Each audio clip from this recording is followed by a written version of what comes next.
So here's a question for you. What are some of the best investments that can help prepare your portfolio for a potential recession? Right now, with unemployment rates growing, investors are starting to price in a growing probability of a recession. But for now, the markets are continuing their upward movement, and that is all thanks to the AI movement and potential rate cuts. Now, I've always said that if you're an investor that is trying to capitalize on this growth, you have to pay very close attention to your risk exposure. And that is why diversification is typically known as the #1 way for investors to mitigate their risk. However, diversification is useless in a portfolio that is too concentrated.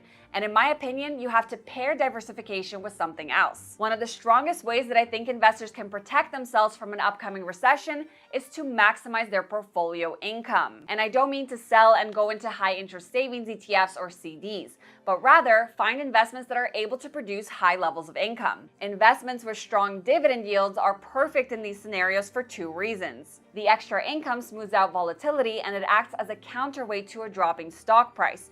But they also allow you to dollar cost average into stocks and ETFs that go on sale. The key here is to find investments that provide a large percentage of their total returns as a dividend yield so that you can harvest that income and put it to use. But you have to be careful, so pay very close attention here. High income investments will always underperform the overall market because they are trading growth potential for income generation. And this goes for equity investments and fixed income investments like bonds. Income will never outperform growth, but the trade-off for lagging growth is the ability to minimize risk. So high-income investments must serve two purposes, and that is to provide income and minimize volatility. If an investment is providing high income without risk mitigating capabilities, in my opinion, it is not a suitable investment, and it is really that simple. I know that there are many popular high-income ETFs, such as the Yield Max funds, but these don't minimize your risk by any means. And the dividend yield that they provide is based on singular stocks like Nvidia or Tesla, and all they do is underperform the stock itself. Now, some of the highest yielding investments right now are those that use options as a source of generating income, such as covered call ETFs. Covered call ETFs are investments that sell call options against their underlying holdings to generate premium income, which is then distributed to investors in the form of a dividend. But the one thing about covered call ETFs that really stands out to me is their correlation with volatility. You see, if we see a sudden sell-off in the markets, volatility will naturally rise. And remember that covered call ETFs are distributing option premium income as a dividend yield. When volatility rises, the premium income that these option contracts provide rises accordingly. There's a positive correlation, and this relation is called vega. So these investments compensate you with higher dividends during times of market volatility. Now, typical dividend ETFs will only see a percentage increase in dividend yield when their share price falls. And that is simply because a dividend yield is calculated by dividing the dividend distribution by the stock or ETF share price. So this relation with volatility gives high income ETFs an edge, especially in a potential recession. So let's get to the main question. What high income ETFs are, in my opinion, best suited to help protect your portfolio in case there is a potential recession around the corner? Well, you have to categorize this based on your risk appetite, because remember that we are still seeing a major boom in the overall markets because of this AI movement, and the potential for this to continue is still there. So if you go on the complete defensive right now in anticipation of a recession, which frankly may or may not happen, you also may miss out on a lot of opportunity. But one thing's for sure is that if we do see a recession, then without a doubt, interest rates will be cut. Because remember that interest rate cuts are used as a way to stimulate the economy. So I'm going to talk about 3 ETFs. The first ETF is JEPQ, which is the JPMorgan Nasdaq Equity Premium Income ETF. With a dividend yield of around 9%, it can provide an amazing source of income for investors. But at the same time, its exposure to the tech sector during this AI movement is extremely strong. So in a sense, you're getting risk-averse exposure to the AI movement.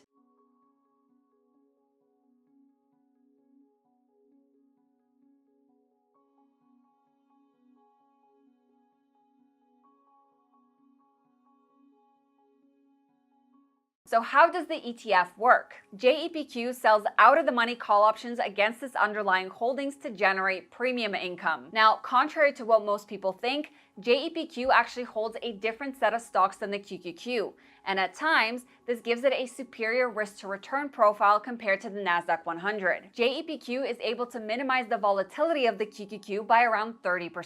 The ETF also has a relatively low beta of around 0.8. And if you're looking for an investment that can help minimize your portfolio volatility, then targeting those with a beta value below 1 is what you want. Now, aside from ETFs, when it comes to portfolio construction, I like to complement my allocations with individual stocks as well. One of my favorite tools for this is ProPix AI. This feature builds model portfolios based on different strategies, and it is designed to outperform benchmarks. And there are many powerful portfolio options you can choose from, such as tech titans, Warren Buffett's top 15, healthcare heroes, small cap sprinters, or the S&P 500 value portfolio. Every portfolio includes a detailed breakdown of each stock's financial health, earnings, cash flow, valuation, and even timestamps of when the position was opened or closed. I'm very excited to share that investing.com has officially launched their New Year's sale where you can get up to 55% off their plans. And if you use my link, you will get an additional 15% off on top of that, which means you can get up to 70% off. Investing Pro gives you access to a massive database of global stocks and ETFs, which is backed by deep financial data, research tools, portfolio analytics, and both technical and fundamental insights. You'll also find portfolios from top fund managers like Ray Dalio and Warren Buffett, which you can analyze or even replicate directly inside the platform. As always, past performance is not indicative of future results, and this is not financial advice. I am simply sharing one of the tools I personally use to enhance my own research. Another one of my favorite features is Warren AI, which is like their version of ChatGPT, but with access to a real financial database. So when you ask it a question, the response isn't just surface level, it is backed by actual data and analytics from their system. There's a lot to explore inside the platform, and if you'd like to check it out, you can use my link or code Victoria Media to get an additional 15% off, for a total savings of up to 70% off. A very important aspect of this ETF is that it sells out of the money call options as opposed to at the money call options. And this is very important for growth potential, but also important in the event that the markets see a sudden sell-off. And this is where I want you guys to pay very close attention. Selling out of the money covered calls gives you the ability to capitalize on growth while still collecting premium income. And for JEPQ, it's anywhere between 5 to 15%. So by selling call options that are 5 to 15% out of the money, typically with 1 month to expiration, you're giving your underlying holdings the ability to appreciate by that amount every month. But what about in a downward trend? Well, let's say that hypothetically, the markets sell off 15% in 1 month. JEPQ will cushion that drop with a decent amount of dividends. But then for the following month, JEPQ would sell a set of call options again. If the call options were sold at the money, like many other high income ETFs out there, including QYLD, you would be capping upside growth completely. And if the market suddenly bounced right back up, you would not be able to capitalize on that movement. And just to be clear, at the money means choosing a strike price that is equal to the current trading price of the stock. Now, JEPQ is not capping its upside growth, and therefore it would be able to capitalize on any upward momentum. And if we see some very choppy movements in the markets, such as the bear market of 2022,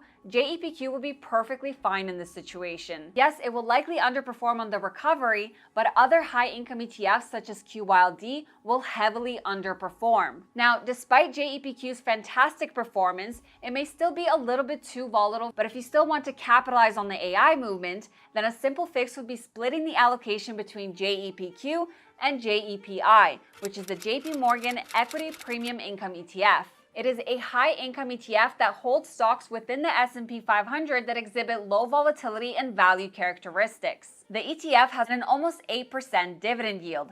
This is one of the most popular ETFs in the markets because of its ability to provide high income and mitigate downside risk. In the bear market of 2022, JEPI only lost 3% as opposed to the S&P 500, which lost around 20%. So this way you're getting high income, but you're also getting very strong diversification with these two ETFs, which barely have any overlap with each other. That is the key. If we see a major correction within big tech, JEPI will be able to mitigate that risk.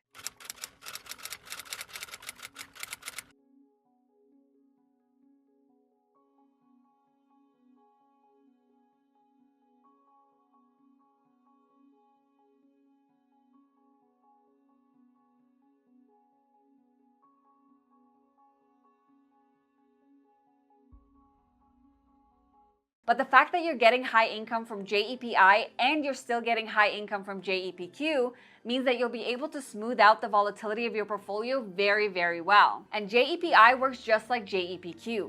The only difference is that its underlying holdings are value-oriented, so they naturally see less volatility. But I genuinely think that you can't go wrong holding these two ETFs in your portfolio and changing the allocation between the two based on your own risk appetite. Moving on to the third ETF, and this one is completely different compared to the previous two because it is a fixed income ETF.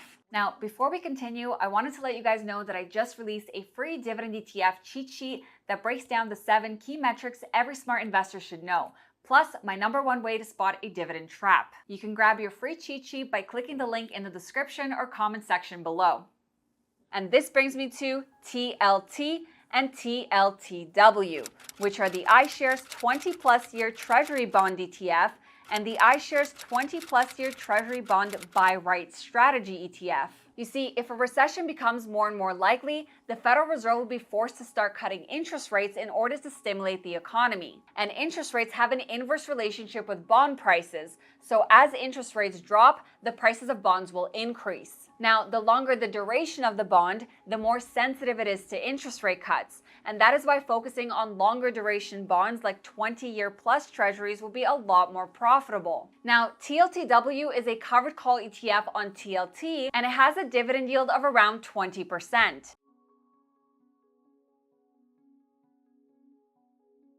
TLTW sells 2% out of the money call options on TLT. So similarly to JEPI and JEPQ, the ETF sacrifices upward momentum for dividend income.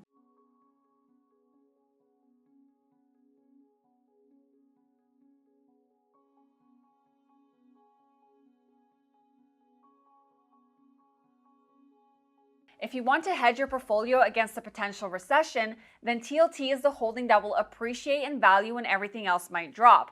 Because again, bond prices increase as interest rates are cut. So overall, you have 3 ETFs where one is able to generate high income while giving you very strong exposure to the AI movement, JEPQ. The other is generating high income while diversifying your portfolio by investing into value sectors that are less volatile, JEPI. And the last one is using the same strategy as a covered call ETF on TLT. And this is an investment that is going to appreciate if a recession becomes more likely and interest rate cuts occur. And that is all for this one. If you haven't yet, make sure you subscribe to my channel and hit the thumbs up button for the YouTube algorithm. Thank you guys so much for watching, and I will see you in my next one. Bye!